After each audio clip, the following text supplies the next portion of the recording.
Episode की starting में हमें दिखाया जाता है कि हितोसुमे एक बहुत ही बड़े ड्रैगन को हरा देता है जो कि उस गेम का फाइनल बॉस होता है।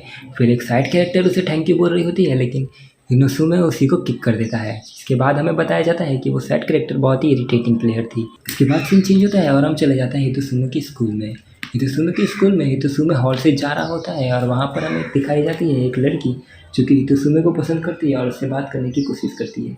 लेकिन जब वो उससे बात करने जाती है वैसे ही हितोसुमे का क्लासमेट आ जाता है जिसकी वजह से वो उससे बात नहीं कर पाती है। सीन चेंज होता है और हम चले जाते हैं गेम शॉप के अंदर।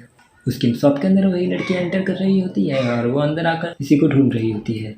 वही शॉप ओनर उस लड़की से पूछती है कि तुम हितोसुमे को ढूंढ रही हो ना, तुम मुझे पसंद करते हो ना, मुझे पता है। इस बात पर वो लड़की समझ जाती है और वो पूछती है हितोसुमे कहाँ है।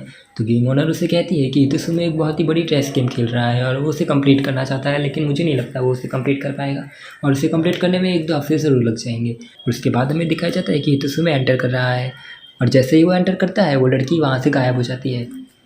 गेम ओनर उसे ढूंढती है पर उसे पता चल जाता है कि वो लड़की छुप चुकी है।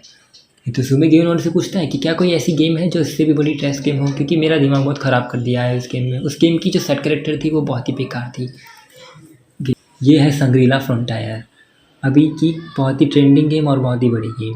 हितोसुमे उससे सुन के बहुत खुश हो जाता है और वो उस गेम को खरीद लेता है। हितोसुमे जब घर आता है तो वो उस गेम के बारे में पढ़ता है इंटरनेट पर। हितोसुमे जब उसके बारे में पढ़ता है तो वो इंटरेस्टिंग हो जाता है। फिर हितोसुमे उस गेम के अंदर घुसता है तो हमें पता चलता है कि उस गेम को किसी बहुत ही अच्छे आर्टिस्ट, बहुत ही अच्छे गेम डेवलपर और बहुत ही बड़ी कंपनी ने बनाया है। उस गेम के अंदर घुसते ही हितोसुमे चौंक जाता है क्योंकि उसके अंदर हम कैरेक्टर बहुत अच्छे से डिज़ाइन कर सकते थे। उसके अंदर बहुत ही सारे क्लोथ्स थे, बहुत ही सारे वेपन्स थे और बहुत ही सारी चीज़ें थी जिसकी वजह से हम खुद के जैसा कैरेक्टर बना सकते थे। लेकिन हितोसुमे उसके जैसा कैरेक्टर नहीं बनाता है क्योंकि हितोसुमे कपड़ों और कैरेक्टर से ज़्यादा वेपन्स में बिलीव करता है, जिसकी वजह से वो अपने सारे कपड़े और आर्मर्स बेच कर एक वेपन खरीद लेता है। हितोसुमे एक ऐसा कैरेक्टर बनाता है जो दो तलवार यूज़ कर सके। उसके बाद हमें बताया जाता है कि हितोसुमे गेम के अंदर जाकर भी चौंक जाता है क्योंकि अंदर बिल्कुल भी बग्स नहीं होते और हितोसुमे जैसा चाहे वैसे चल सकता था, जैसा चाहे वैसे कूद सकता था। वो पहाड़ों पर भी चढ़ सकता था और पहाड़ों से कूद भी सकता था।